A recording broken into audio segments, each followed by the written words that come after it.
membuat kami kaget dan saya sempat protes adalah ketidakadilan. Karena pertama, kami hanya diberi kuota 5 orang. Kami ini mewakili rakyat, mewakili Anda semua.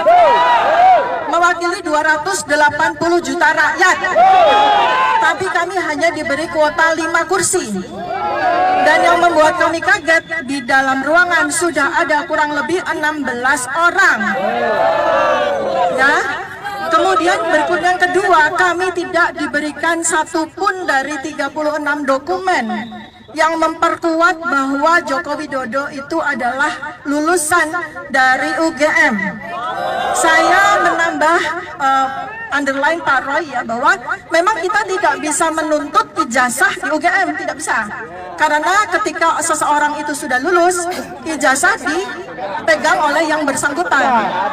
Tetapi karena situasi ini sudah berjalan 10 tahun, harusnya di bawah Undang-Undang Keterbukaan Informasi, seharusnya UGM menerima dengan tangan terbuka permintaan dari rakyat untuk membuka informasi pendukung.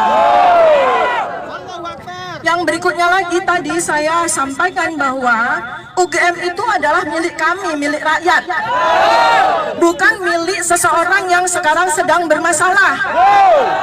Jadi UGM jangan menjadi tameng.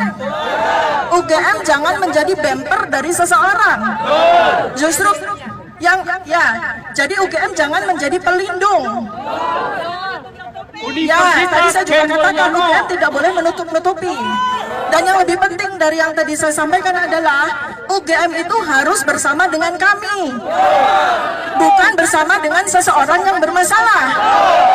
Kalau tadi ada wacana pengadilan, itu artinya adalah pengadilan rakyat bersama UGM terhadap yang bersangkutan.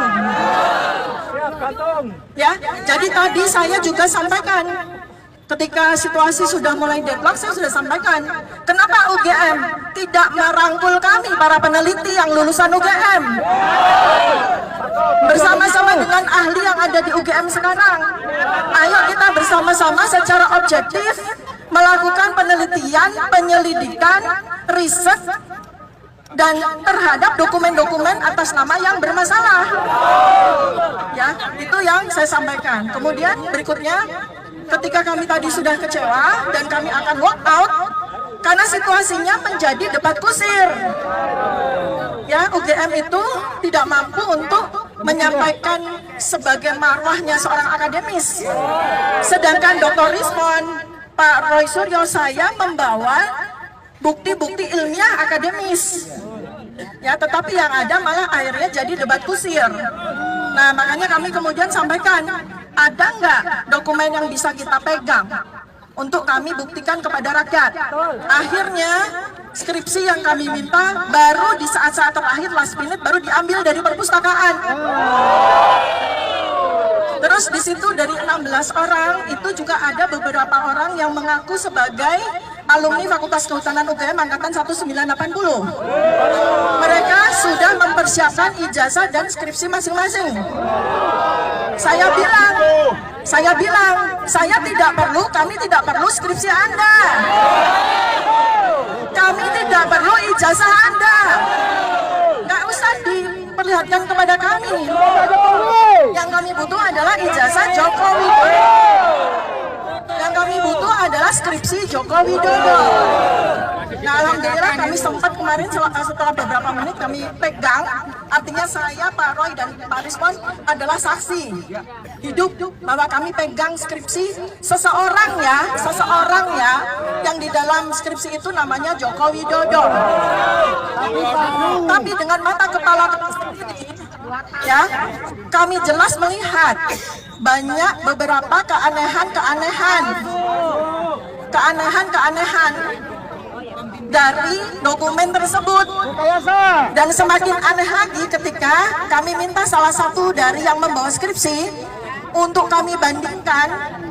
Ternyata skripsi yang mahasiswa satu ya, yang diperlihatkan kepada kami, ternyata lembar pengesahannya ada nama-nama dosen penguji.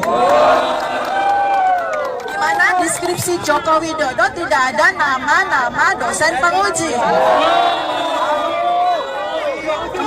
sampaikan.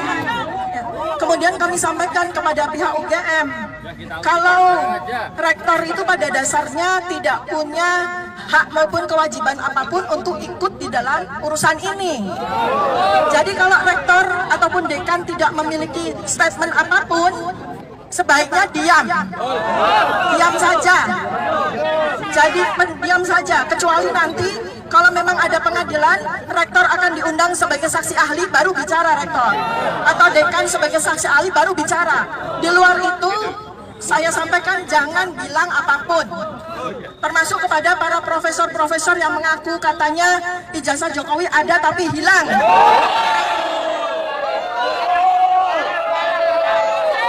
Itu malah jadi blunder yang menjatuhkan UGM sendiri. Jadi saya bilang, dilarang ya Bu Rektor, orang-orang yang memberikan statement-statement atas nama UGM yang malah jadi blunder.